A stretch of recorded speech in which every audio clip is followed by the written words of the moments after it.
नमस्कार बेटा, कैसे हो आप लोग। देखिए बेटा, हमने अब तक अलंकार पढ़े थे। शब्दालंकार अर्थालंकार में पढ़ा था हमने। शब्दालंकार के 3 भेद थे, अनुप्रास, यमक और श्लेष। अर्थालंकार में हमारा एक ही अलंकार था, उपमा, जो हमने पढ़ लिया था कल पिछली वीडियो में। जो हमने बात की थी उपमा अलंकार की थी। आज हम नया टॉपिक शुरू करते हैं बेटा, भाषा व्याकरण लिपि। भाषा व्याकरण लिपि। देखिए 2 अंक का टॉपिक आता है बोर्ड में। 2 अंक का टॉपिक आता है भाषा व्याकरण लिपि।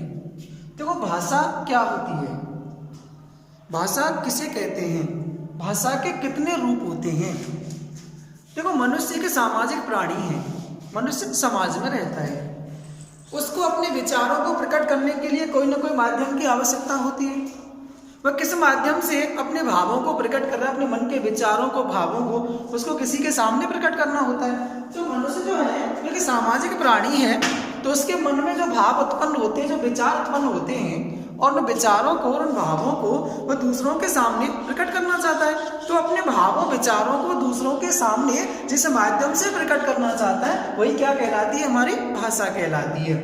भाषा जो है वह संस्कृत की भाष धातु से उत्पन्न हुई है। किससे? संस्कृत की भाष धातु से भाषा शब्द बना है। भाष धातु से, भाष धातु से क्या बना है, भाष धातु से भाषा शब्द बना है, जिसका अर्थ होता है व्यक्त वाणी, अर्थात वाणी की अभिव्यक्ति ही क्या कहलाती है, भाषा कहलाती है। भाषा के भिन्न रूप बने। देखो भाषा के जो मुख्य रूप तो 2 ही बने थे, मौखिक और लिखित। इसी सत्र में पूछा गया था, प्रश्न था कि भाषा के 2 मुख्य रूप कौन कौन से होते हैं। तो भाषा के 2 मुख्य रूप कौन कौन से होते हैं, लिखित और मौखिक होते हैं। तो हम बात कर रहे हैं बेटा भाषा की। क्या है भाषा? व्यक्ति या प्राणी अपने मन के भावों को, विचारों को जिस माध्यम से प्रकट करता है वही उसकी क्या कहलाती है, भाषा कहलाती है। भाष वक्तायाम वाची, अर्थात वाणी की अभिव्यक्ति को ही क्या कहते हैं, हम भाषा कहते हैं। देखो जब किसी व्यक्ति के मन में,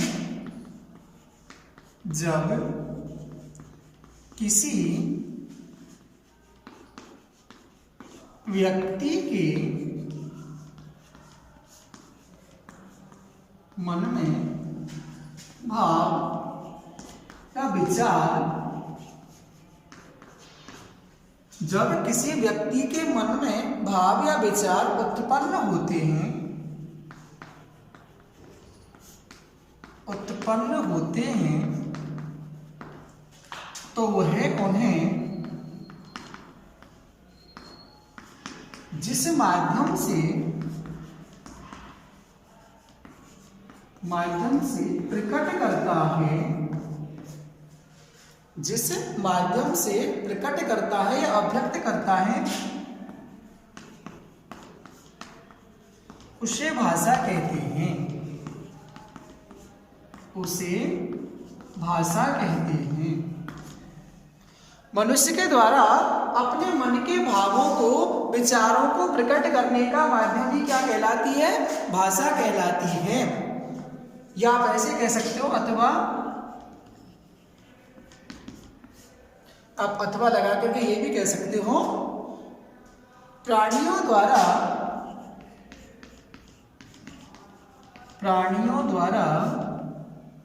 देखो प्राणी में मनुष्य ही आता है ज्यादातर, क्योंकि मनुष्य ही, भाषा का रूप मनुष्य के द्वारा ही प्रकट हुआ है।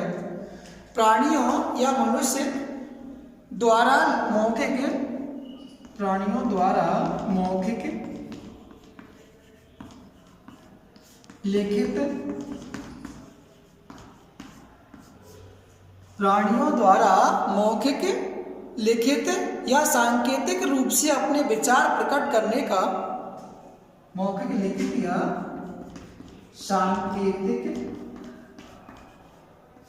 सांकेतिक रूप से, सांकेतिक रूप से अपने विचार प्रकट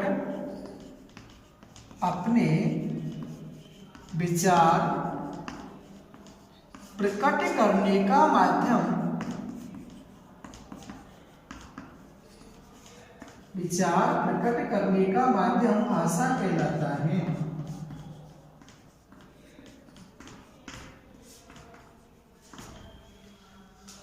मनुष्य अपने मन के भावों को, विचारों को जिस माध्यम से प्रकट करता है वही क्या कहलाती है? भाषा कहलाती है, या भाषा ही कहलाता है। अब देखो भाषा शब्द की उत्पत्ति, भाषा शब्द की उत्पत्ति किससे हुई है? देखो भाषा शब्द संस्कृत की भाष धातु से बना है। भाषा शब्द संस्कृत की, भाषा शब्द संस्कृत की किससे बना है? भाष धातु से बना है।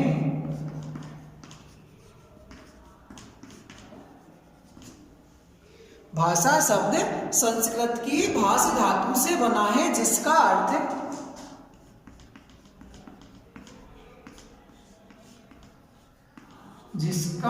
क्या होता है? भाष वक्तायाम वाची, भाष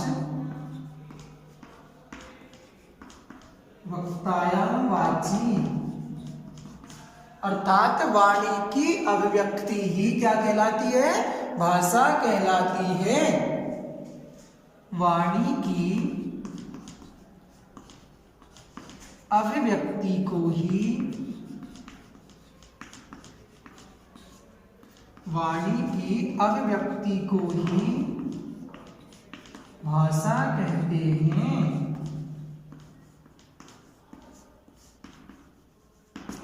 वाणी की अभिव्यक्ति को ही क्या कहा जाता है? भाषा कहा जाता है।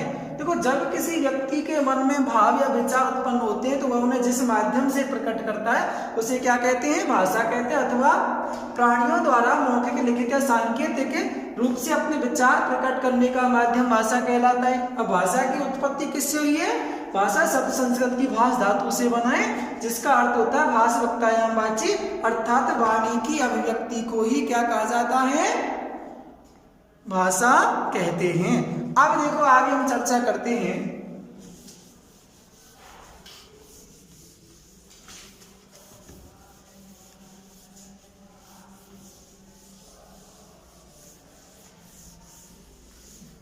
भाषा के मुख्य रूप। अगला पॉइंट क्या होगा अपना? भाषा के मुख्य रूप।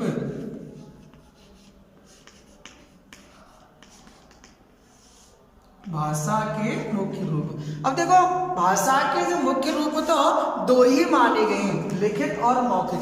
देखो भाषा मौखिक होती है, भाषा लिखित। एक सांकेतिक रूप भी होता है, एक सांकेतिक रूप भी होता है कि भाषा मौखिक होती है, लिखित होती है और सांकेतिक होती है। लेकिन मुख्यतः ही दो रूप माने, लिखित और मौखिक, क्योंकि पिछले सत्र बोर्ड में पूछा गया प्रश्न, एक अंक में पूछा था भाषा के मुख्यतः दो रूप कौन कौन से हैं, तो जवाब यही था उसका सही उत्तर, लिखित और मौखिक। तो भाषा के मुख्यतः दो रूप हैं। भाषा के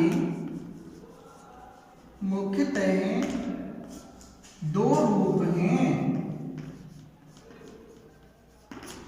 भाषा के मुख्यतः दो रूप हैं। पहला कौन सा होता है? मौखिक भाषा।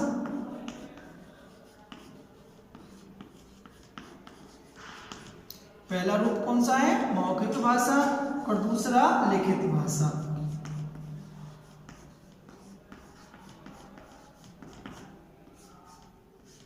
भाषा के दो रूप होते हैं, भाषा मौखिक होती है और भाषा लिखित होती है। अब देखो पहली हम पढ़ेंगे मौखिक भाषा किसे कहते हैं। देखो पहली हेडिंग डालेंगे हम मौखिक भाषा।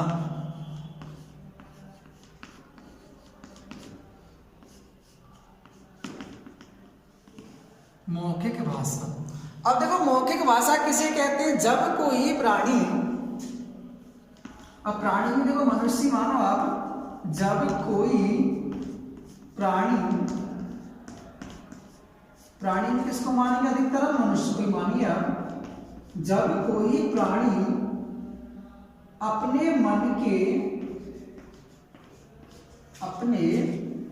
मन के भाव व विचारों को बोलकर प्रकट करता है, बोलकर प्रकट करता है, तो वह भाषा का,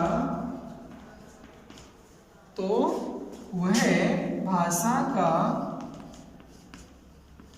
मौखिक रूप होता है, तो वह भाषा का मौखिक रूप होता है। देखो, जब कोई व्यक्ति अपने मन के भाव व विचारों को कैसे प्रकट करता है, बोल करके प्रकट करता है, तो वह भाषा का कौन सा रूप होगा, मौखिक रूप होता है, वह भाषा का मौखिक रूप कहलाता है। जैसे देखो उदाहरण, जैसे नेताजी के भाषण को सुनकर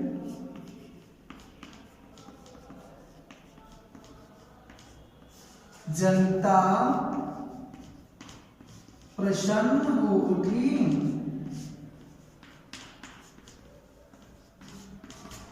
नेताजी के भाषण को सुनकर जनता प्रसन्न हो उठी। अब देखो, सुनकर कोई सुनेगा कब बेटा, जब कोई बोलेगा। भाई सुनेंगे तो तभी जब कोई बोलेगा, और जब कोई बोलेगा तो वह भाषा का उसका कौन सा रूप होगा, मौखिक रूप होगा। तो किसी के द्वारा जब बोल करके अपने विचार या भाव प्रकट किए जा रहे हैं, तो वह भाषा का कौन सा रूप कहलाता है, मौखिक रूप कहलाता है। कौन सा रूप है भाषा का, वो मौखिक रूप कहलाता है भाषा का। जब कोई व्यक्ति बोल करके अपने भाव या विचारों को प्रकट कर रहा है, तो वह भाषा का मौखिक रूप कहलाता है। अगला देखो, बात करते हैं हम लिखित रूप की।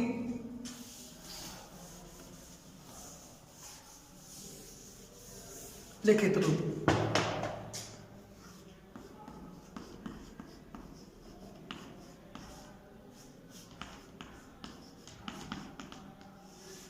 लिखित रूप, देखो लिखित रूप में क्या होता है, जब कोई व्यक्ति अपने मन के भावों या विचारों को, जब कोई व्यक्ति अपने मन के, जब कोई व्यक्ति अपने मन के भाव व विचारों को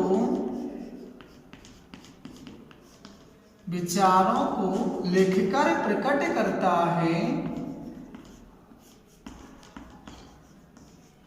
लिखकर प्रकट करता है, तो वह भाषा का, तो वह भाषा का लिखित रूप कहलाता है, तो वह भाषा का लिखित रूप होता है, या उसे लिखित भाषा कहते हैं।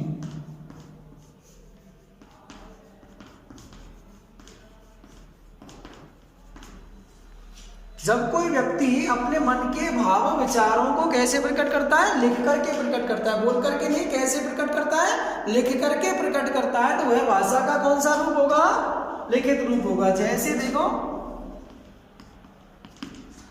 अध्यापक के भाषण को पढ़कर बच्चे प्रसन्न हो गए।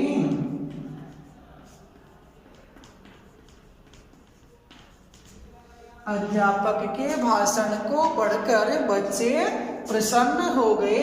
अब देखो, पढ़ा कब है बच्चों ने, जब अध्यापक ने लिखा है, जब अध्यापक ने लिखा है तभी तो पढ़ा है। और जब कोई पढ़ेगा तो इसका मतलब क्या, किसी ने लिखा है, और लिखा है तो लिख करके जब वो बच्चे प्रसन्न हुए तो इसका मतलब पढ़ा है उन्होंने, तो वहां पे कौन सा होगा, भाषा का लिखित रूप होगा। कौन सा होगा, लिखित। तो ये भाषा के मुख्यतः दो रूप थे। देखो मैं आपको बता रहा हूँ, तीन रूप भी मानते हैं, एक सांकेतिक रूप भी होता है, लेकिन पिछले सत्र में बोर्ड में पूछा गया प्रश्न है कि भाषा के मुख्यतः दो रूप कौन कौन से हैं।